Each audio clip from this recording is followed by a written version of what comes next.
General entry 2020 में अब हम करेंगे लोन की जनरल एंट्री क्या होगी। तो अब हम पहुंच चुके हैं पार्ट 10 के अंदर, लोन एक्विजिशन। तो फॉलो कर लेना अकाउंट फंडा ये सारे वीडियोस के लिए।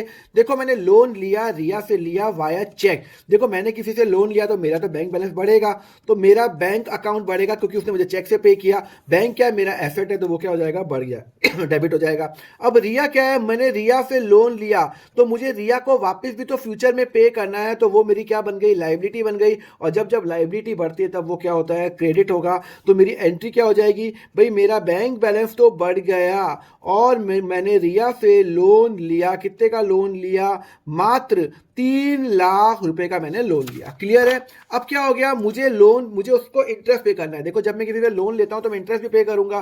तो यहां पे इंटरेस्ट ऑन लोन कितना है, 15,000 रुपए। वो मेरे लिए खर्चा है क्योंकि मैं तो भैया पे करूंगा ना रिया को।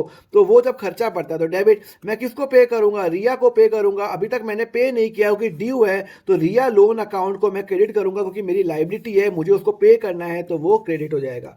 तो मैं एंट्री करूंगा interest on loan debit to Riya loan account. कितना हो जाएगा, 15,000 रुपए एंड 15,000 रुपए। कंसेप्ट में आया, तो मैंने ये एंट्री की है। अगर आपको ये कंसेप्ट में आया तो मुझे बताओ, loan of ₹50,000 taken from Ravi in cash, उसकी जनरल एंट्री क्या होगी, कमेंट करके बताओ। नेक्स्ट लेक्चर में हम समझेंगे फुल सेटलमेंट की जनरल एंट्री क्या होगी। उसके लिए फॉलो करो अकाउंट फंडा।